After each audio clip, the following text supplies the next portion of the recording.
That's neat. It kind of reminds me of like mid to late era Beatles in a way. I've thought about that comparison before, but didn't want to be like, I mean, everyone loves the Beatles, but that songwriting composition, you're right, because there's a lot of just real beautiful work going on there. And again, Jack and Foster, some real excellent guitar players. I've seen them a few times. Their bass player is fantastic and is one of the coolest looking bass players I've seen. That dude just has the perfect form, and it's fantastic. They're a great unit, and very much a fixture in this Atlanta DIY community. Had the opportunity to see them a couple days ago, missed it, but it's okay because they're always playing and there's always people at their shows. It's one of my favorite parts about this community now is for a long time, like I've been playing in this scene for a better part of 10 years in different circles, and you're going to run into deeper and deeper, the longer you're playing, you'll find more opportunities, and it's not just sort of battle of the bands, but when there are fewer venues to play at, it becomes very competitive, and there becomes this sort of just revolving door of the same like 65 people that show up to your gig more so as like means to an end for you to come to theirs. And it was like that for a while, and it just felt very inauthentic, and hey, maybe we were just playing with the wrong crowds, and maybe we just weren't ready yet. I've heard people say that about a couple of different scenes too, that it almost felt like transactional in a way. That's a great way to put it. Like people were just there to network and try and get people to go to their shows as opposed to just enjoying the music and hanging out and having a good time. Well, and so when we got back into playing shows, when we got back into just going to shows after the pandemic, it was really important for me to just start going on my own. And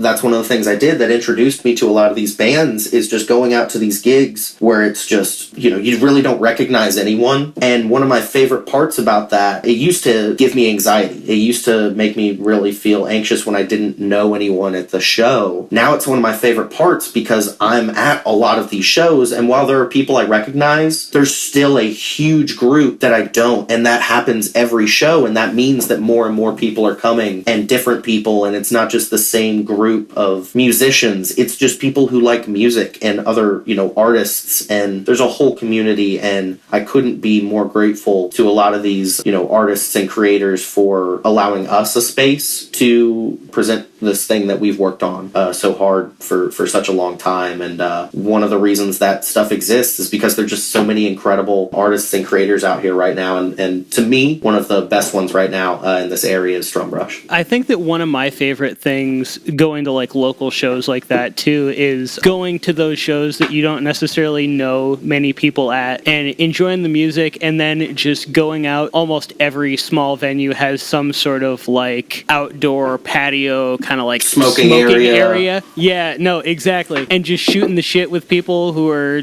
just out there smoking or whatever. It's always really cool to just like hang out and, kind of not necessarily, but sometimes just like insert yourself into like conversations and stuff like that, and just, shoot the shit with people who are also there just to, hang out and listen to some cool tunes. It's the only way to do it. You just kind of got to force yourself in. I'll talk to a lot of people nowadays about, hey man, I know you go to a lot of shows. Does that take like a certain amount of like confidence or something like that to be comfortable? And like, I guess so, but it just comes with time and being uncomfortable, being comfortable with being uncomfortable. I used to get crazy anxiety about doing that sort of stuff, but then I just, kept going to shows because I enjoyed just the element of going to see live music, and then that just sort of came with time, and you really get to know some cool people. And a lot of the time, the people who are there are in bands, but they're not necessarily there to network, like you were describing. Like you'll start talking, and they'll be like, "Oh yeah, I've got a band. Like if you want to check it out," and you give each other a follow or whatever. But it's not necessarily, it doesn't feel as artificial, it feels more genuine. Going back to this song here though, I think one of the things that is really interesting to me is that you mentioned their bass player. The bass is extremely melodic. In fact, I think that the bass line is more melodic than the vocals are, which is kind of interesting because the vocals are almost like not fully pull but back. Have like a monotone kind of like vibe to them, and the bass is doing a lot of like really nice a lot of walking. Yeah, doing a lot more kind of like melodic stuff, which I think is really neat. Oh, absolutely. And that's one of my favorite musical elements about just this whole community is there's so many variations of music. It's not just a bunch of bands trying to sound like one artist, but in so many of those, and like we talked about it with this, the bass just doesn't get left out, and it adds so much to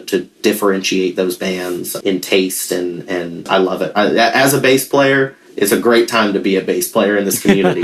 Shout out Chase Salmons, one of the hardest working musicians and bass players in this community. Love that guy to death. Plays in like an infinite number of bands. Technically is also a member of Cascadent. That man never stops. I'm also curious because you were talking about just like how there were, so many different places and a lot of people going to these local shows. Do you guys get a lot of multi-genre bills where the bands aren't necessarily like super related in sound? I think so. I think it also depends on who you talk to. And I think, I wish there was more of a bridge between the like rock, punk communities and the like hip hop, R&B side of Atlanta, because they both exist, but they both exist in somewhat different circles. Yeah, that makes sense. And, luckily there's places for everyone to play, but at the end of the day, a lot of this is rock music and we'll fall into that category. And hey, you have a lot of subgenres. You're going to have bands that play more soft and singer-songwriter based and are more built around texture and aesthetic, and you have others that are just there to punch you in the face. And if they're not going to, then someone in the crowd is going to do it for them. And it's great to have that sort of diversity and variation in sound, but I still think there's more that can be done. One of my favorite outfits,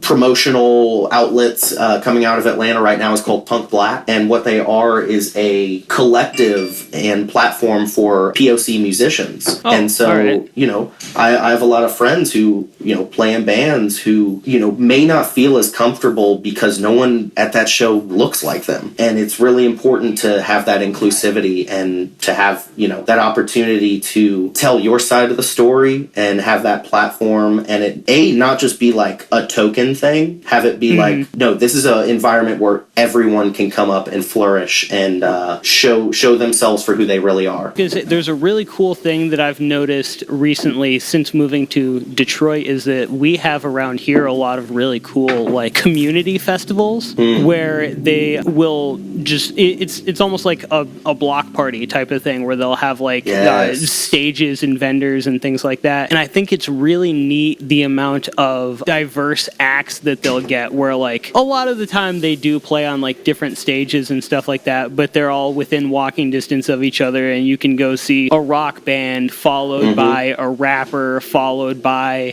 a techno artist. And I think it's really cool having some of these community festivals where all of these scenes can kind of come together and blend and mix up a little bit. It's really neat for me as somebody who just enjoys music and doesn't necessarily like, I tend to favor rock music. That's just my thing. For sure. But I do really enjoy, hip hop and some EDM and, all that kind of stuff. And so for me, it's really cool being able to go to these festivals where all of these things are happening at once and be able to experience a bunch of it with a diverse group of people. Yeah, and honestly, I think, if anything, this community could use more of that. Speaking of Punk Black and artists that I see coming out of that circle who are really talented and deserve that platform, one of them is going to be our next song here. They're a band called Novu Mora. They're good friends of mine. In a lot of ways, I call them my children. I think I had the next one. We'll get back to do you? Oh, my bad. I'm sorry about that. No, it's all good.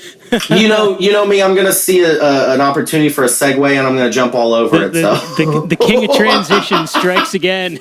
That's what they pay me for. It's all good. We'll come back to you for that one. My next one, kind of getting back to where we started this conversation at, is actually a post-hardcore band that I found. Do you remember a couple of months ago? I don't know if you were paying attention to any of this or not, when Instagram released Threads, which was supposed to be their Twitter competitor, and it lasted like all of a week and a half, and then people got bored of it. Yeah.